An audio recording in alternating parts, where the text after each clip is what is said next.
Recording's going to start in just a moment. Okay. So, John Beard Jr. Yes, We met in Louisiana, that's right. in Cancer Alley, Louisiana. It was the fall of 2024. Right. It was before the election. And we were at the Climate Revival with the Reverend Yearwood, Yes. Antonique Smith, Sharon C. Levine, Robert Taylor. And if I've left anyone out, please forgive me. Don't forget Miss Um, Shivawa Levine Davy. oh yeah. Um, there's And the host of others. I'm about like you. I don't remember all oh of their names. It's my oh first yeah. time meeting many of them. Well, Yeah. you're a politician, so you know all about making sure everyone in the room gets named. Even when you can't remember them, speak to them too. And for all y'all that wasn't there, I didn't call you too. They don't feel left out. And we really needed that sustenance for our souls and spirits that night. Antonique was great. She was sang so beautifully. A lot of people were there. It was really moving. Yes, as always, she's going to be in Houston this weekend, helping kick off an event going into Surrey Week, which is the Super Bowl for the oil and gas industry. Who's who in oil and gas, and the government pretty much is going to be there. I'm hopefully thinking of going Saturday. We're supposed to have some pretty bad weather, and plus I've been overloaded because I've got some big events coming up next week that I really need to focus on. And there's always last minute details and things that you don't expect and things you need to do and make sure everything's going the right way.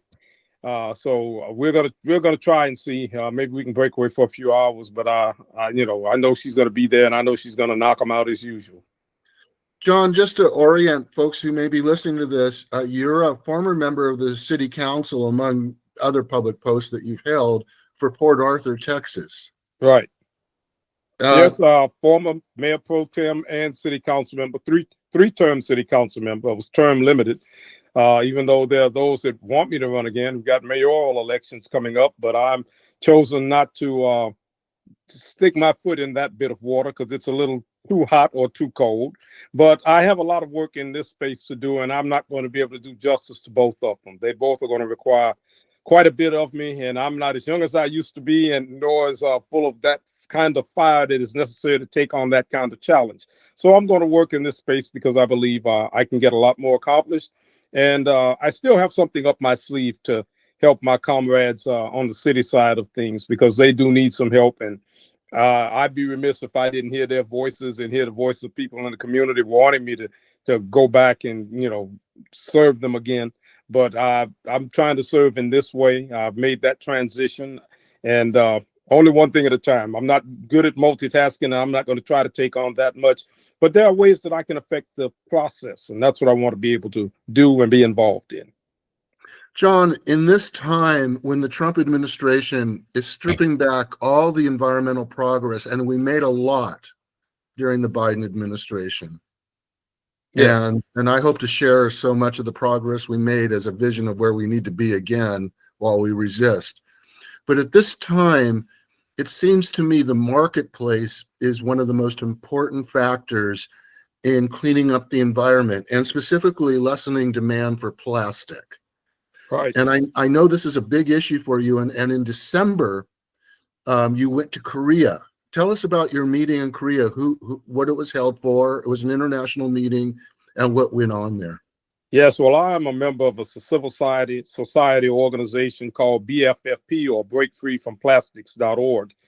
And I'm a part of BFFP's environmental justice delegation that has gone to all the previous 5 of the INCs, the Intergovernmental Negotiating Committee, as it were, that the UN established to address, as it were, plastics, chemicals of concern, and plastic pollution. And so we are working along with other governmental entities and other members of civil society from across the globe, every various nation and culture you can name.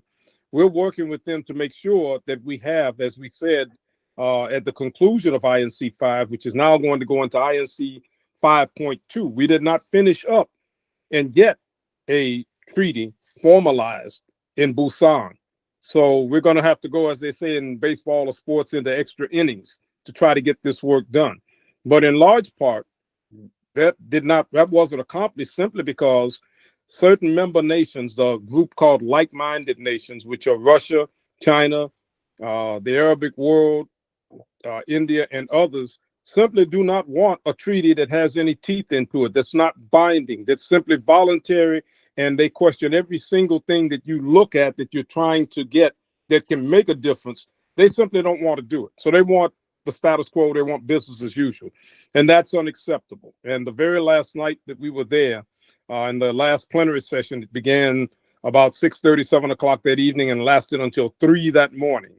So yes, this is not all fun and games. This is hard, serious work. And it's constant work over a number of hours to do this. And we came to the conclusion as members of civil society 2 days prior to that, where we were effectively locked out of some of the negotiations and even just the simple talks among member nations, that we would rather have no treaty at all than a bad one. And we stood up when the man from Panama, whose card is right before me, Juan Carlos Monterrey Gomez, and also a representative from the nation of Uganda, both made speeches that accented that fact. And we stood up and applauded, a great number of us, for over 5 minutes to let those member nations, those like-minded nations that don't want a treaty, know that we were not going to just roll over and go away, that you are not going to lock us out, that we're going to fight back, and we're going to demand a treaty or there'll be no treaty at all. What would the major provisions have been, the major game-changing provisions? The major game-changing provisions are to list an adequate list of chemicals of concern. Right now, there are over 13,000 chemicals of concern, but less than, really only listed is probably less than 50 of them as chemicals of concern. And those that will be looked into and investigated to be added to that list, they're only taking 5 or 6 at a time. And they're only doing it every few years. So we'll never get to the bottom of that list to really get the chemicals that are actually a part of it. The other issue was regarding what is considered the life cycle of plastics. And most of these member states want to say that it begins when you make a plastic bottle or something that's made of plastic, and it ends when the end user uses it or has it, and it's up to them to dispose of it. After that, as they want to say, it's out of our hands. We ain't got nothing to do with it. Well, sorry, but that's the wrong answer. Yeah. The life cycle begins, as I told them from my petrochem background and being a Texan, begins at the wellhead in this part of the world, out in West Texas, in the Permian Basin, from the wells that they drill and get the oil from and the gas from, which create the feedstocks and products here on the Gulf Coast at our refineries. Right here, as I'm talking to you, I'm sitting mere blocks from the largest refinery in the country with over 630,000 barrels a day of processing capacity. And those refineries refine that raw product out of the ground into the base stocks and chemicals that make the various types of plastics possible. So if you are not talking about addressing, and here's another factor in it, the phase down and phase out of single-use plastics and other plastics that are harmful and hazardous, and to reduce plastics waste, you got to begin at the wellhead. Because the more oil and gas, if we do as Trump says, drill, baby, drill, and produce more oil and gas, that's just more feedstocks that are going to be made available to the plastics companies or to the petrochem companies to make more plastics with. And we can't do that if we're looking at phasing down, phasing out, and getting plastics out of our lives.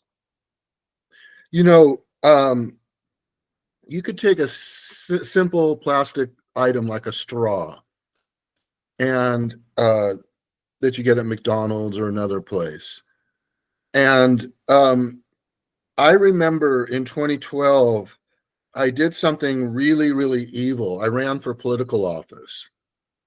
I wouldn't call that exactly evil. It's a good thing. It takes a Yeah, little it something is. to do that. Yeah, But it I get is. the meaning. Yeah, let me put it this way. It was self-delusional because I was running against a very established Democrat, Henry Waxman, who was a great congressman, by the way, and I've worked with him. And I was actually running as a Green Party member because of our dependency at that time on foreign oil. We've made so much progress since 2012. But if you recall back then, John McCain well, actually, this is 2012. John McCain was singing "Bomb, Bomb, Bomb, Bomb, Bomb." I ran to the tune of the Beach Boys, and God bless John McCain. In retrospect, he was an angel, although he was often on the wrong side of too many environmental issues. Right. But back then, the former council member for the city of Santa Monica was watching me use a straw, and it was a single-use straw, and he got really upset, and he said, "Don't do this." And it took me a while to understand. But that straw, again, as you mentioned, it has its beginnings either in Port Arthur, the Gulf Coast there, or in Cancer Alley. Those are the two major hubs. It's the crescent along the Gulf of Mexico. Notice I said the Gulf of Mexico. Yes. And it's the crescent, and this is where all the feedstocks start. This is where everything starts. And it's not just that straw. And I'm sick of people telling me I'm too woke, but I know the people, as you do, because you live there, and I've been working there with the nonprofit Healthy Living Foundation in Cancer Alley. The folks there are being exposed to these starter stock chemicals like hexachloropentadine and ethylene oxide and chloroprene, and they're dying in their 60s and 70s. In 2025, and in 2025 in America, if you aren't exposed to chemical toxins, you will have, I believe, another 10 to 15 years of life, good living. And I see my friends who I play music with, who you and I have eaten with, and you, because you live in Port Arthur. Right. That simple straw that people would say, "Oh, just use it and toss it. Don't care about it." But I see the faces. I work with these folks, and I really want people to know that what we're talking about here is not some abstraction. It's American citizens, really fine and excellent people, some of the very best people I've ever known in my life, who are being harmed when we have so much throwaway plastic. So now you went to Korea to try and help curb this. But I'm thinking, what can we consumers do right now?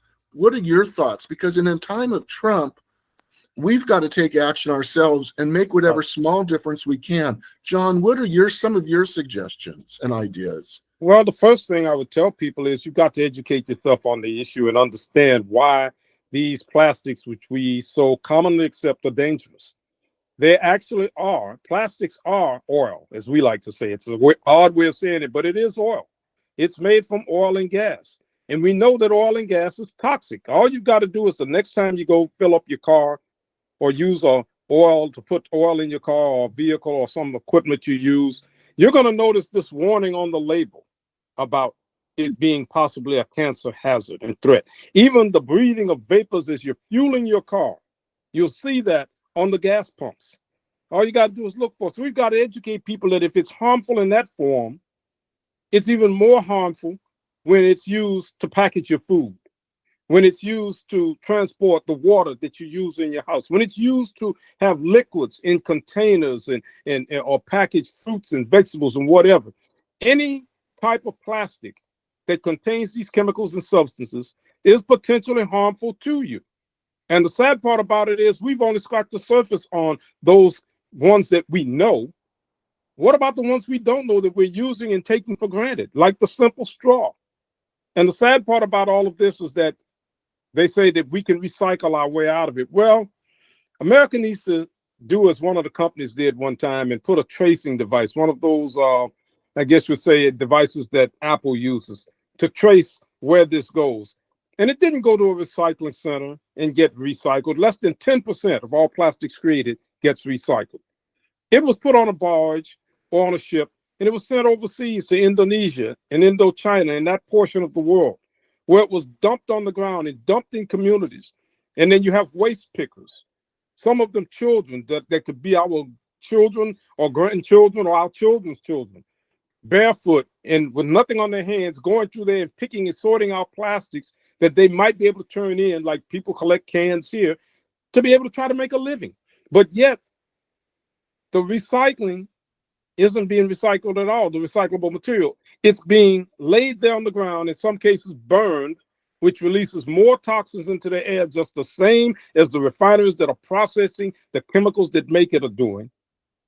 And then on top of that, it's laid in streams and rivers and on shorelines and beaches. And that's what it's doing. It's contaminating it. We consume so much plastic, David, that every person in America, every person, probably every living person now consumes a credit card size amount of plastic every, every year. That's a credit card size. I won't say this is not a credit card, but it's credit card size. That much. This is how much, by virtue of the food that you eat, that is contained in, by the liquids that you drink from plastic containers. You're consuming this every year. And it's affecting our children. These plastics are being found in the placentas of mothers, pregnant mothers, yes, in the bloodstream and organs of unborn babies, in the reproductive organs of men and women, in the brains of living human species, living people. When it gets that bad, when it gets so bad that we're dumping it in the oceans, and now you have the Great Pacific Plastic Patch, which is bigger than the state of Texas in the Pacific Ocean, because we have nowhere to put it, and we just dump it in the ocean. It doesn't go away. When you can find a plastic bottle in the Marianas Trench, the deepest point in the ocean in the entire earth, over 30,000 feet down. And what did they discover? A plastic bottle there. My God, if it can be found there, it can be found anywhere. And so we're basically killing ourselves, hurting and harming ourselves because of our dependence and our use of plastics. And we also feel this. We're losing our southern coastline. We're losing our livelihoods. For example, Louisiana is the biggest crabbing state in the nation. But as the ocean impinges on the bayous and other areas and changes the salinity of the waters there, different species are moving in and livelihoods are being lost. Right. The drinking water of New Orleans and that whole southern area of the state, about 1.3 million people get their water from the Mississippi, which is increasingly high in sodium that causes kidney disease and high blood pressure. So this idea of plastic and it just being a straw, I think we've kind of exploded that notion. It's so much more. Right. I was writing an article recently and I was trying to think of different ways just to sensitize people listening to what you can do. As an example, say you're buying a mouse pad. Well, in fact, most mouse pads are made from neoprene or chloroprene, which is manufactured in Reserve, Louisiana, where my friend Robert Taylor and his family lives. Robert is a keyboardist, former keyboardist for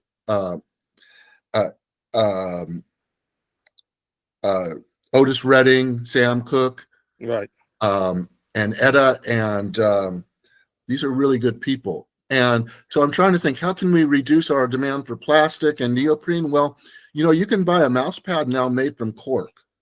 Yes. And avoid plastic altogether. Another example, you brought up bottled water. One of the first things our nonprofit group did when they sent me to Cancer Alley several years ago was we shipped water pitcher filters to Rise, St. James, the nonprofit group there, as a way of saying, hey, stop buying so much bottled water because these companies are poisoning your water and then they're selling you back water in poison containers. It's almost like cannibalism in a way. It's horrible. Yes. It's just you're killing yourselves. It's genocide. Essentially, it's genocide. Yeah. Against people who don't know and don't have the ability to fight back. Sharon just recently sent me something where the current administration, the Trump administration, has decided to pull their lawsuit against one of those chemical companies that is poisoning and polluting and causing such high rates of cancer. When your own government won't stand up for its people, then you can truly say that we are in a state of anarchy and tyranny, and that we no longer have a government that is up by and for the people. When the least of these, as the scripture says, are not defended by those of us who know better and who are trying to challenge us to do better then something is terribly wrong, and we have to ratchet up our activism by, as you were saying earlier, educating people also about the plastics and the hazard it causes, and then teaching them how to not use products that contain these plastics, and also not to buy the products or services of companies that make those plastics possible. Yes, it's difficult, but we have to draw the line somewhere. Life is on the line. Our lives and our health and our existence on this planet as a species is on the line. It's So both we a have to fight back. it's both a fight for our friends in Port Arthur and Cancer Alley and for the survival of the planet. It's Right. It's a ground fight for the zero. future. It's a fight It's for the future of also, humanity. for those who haven't woken up to it yet, this is also the Civil War 2.0. Yes, it This is. is the Civil War. It's being refought through lawfare right now. But, I've traced what was happening during the Biden administration in 2023, the height when Michael Regan was head of the EPA, John, was a second era of Reconstruction. Mm-hmm. The government was defending the Constitution, just like U.S. Grant did from 1868 to 1876, just like Father Abraham did from 1861 to 1865. They were actually defending our rights, Right. and this is the Civil War 2.0, and people should wake up to it. And if you're not, you're on the front lines fighting it. You're in Port Arthur, one of the most heavily industrialized regions in the world. And other people are not on the front lines. So what they have to do is provide the support. And we're talking about what you can do. So very specifically, the mouse thing, I told you, buy mouse pads made out of cork. Another idea, instead of doing takeout and always taking home those styrene containers, Yeah. just get some stainless steel containers. They'll cost you $20 on Amazon. Bring those Right. with you and be a leader. You can put your doggy bones and everything in those. When you go to Starbucks to get your latte or whatever it is, your overpriced latte, bring your own cup. Bring your own cup. You'll get a little discount from Starbucks. I do it. Well, I've Bring got your to give own them a little cup. credit because the ones I'm with, they're using recycled paper and recycled straws or that are made from that. And yeah, they're not as sturdy as what you have that you've been used to, but it's better. It's not using plastics. Yeah, and when you're being served, like we were dining at a really nice restaurant, which you will have to meet there sometime with Robert and Sharon, Yes. in Reserve, and the wait person brought us drinks, and in styrene cups and plastic straws. And I couldn't do anything much about the styrene cup at the time, but I gave the plastic straw back.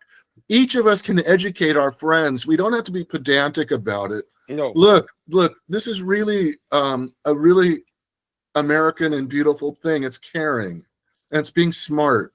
And those same chemicals that we've been railing against, they're also dumbing down the entire population, because when they say, kids who are exposed to certain plasticizing chemicals lose 5 or 6 IQ points, they're not just talking about the kids at the lowest IQ level to start with. They're talking about the whole population. That's right. So they're taking kids who might be able to see the connections we're making, and they're not making them. And also, we're not teaching civics well enough in school. No. We're not teaching all of the history of our nation, all the great struggles for freedom that inspire kids of all races and colors and creeds. But you know what? If you're not on the front lines, look at your shopping choices. Again, I mentioned takeout. Another idea. Say you're buying dumbbells for working out at home. A lot of those dumbbells are covered, as you know, in neoprene or plastic. Go old school and just get the old metal ones. Weight. Just get the weight itself. Right. Just get the metal ones, and things like that. Jump ropes. They have neoprene handles or wood handles. At least get the wood handles. John, demand for plastic is increasing exponentially. Yes, it is. But we've also seen where plants have seen slackening demand at the same time. Mitsubishi recently canceled plans for $1 billion plant in Geismar, Louisiana, and Ascension Parish in Cancer Alley because of the slackening demand for certain plastics.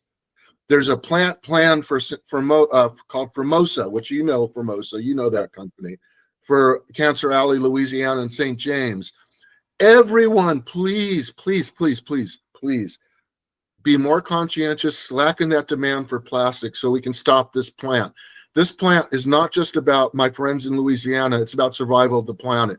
It would be the largest, most polluting plastic plant in the world. We don't need it now. We need you who are listening to act, because this is a time of resistance. We're going to have to endure and resist. And I think you bring up a very good point, because what has happened is the change of administrations, as you said, has been an inflection point in the Civil War, in this cultural war. You know, you mentioned earlier about being accused of being woke. I've had to, as I told my colleagues then when it was being used or weaponized that way against those of us, I say the people weaponizing it don't even know the meaning of that, don't even know what it is. They've attached what they want it to be to it. And I'm sorry, I refuse to let them define who and what I am and what I think and what I'm about. So going back to the very first time I heard that term used, Childish Gambino, the rapper, and also Donald Glover is his name, who's also an actor. And so I've been in quite a few movies. He made that song to basically say, don't go to sleep around what's looking at and paying attention to what's going on around you.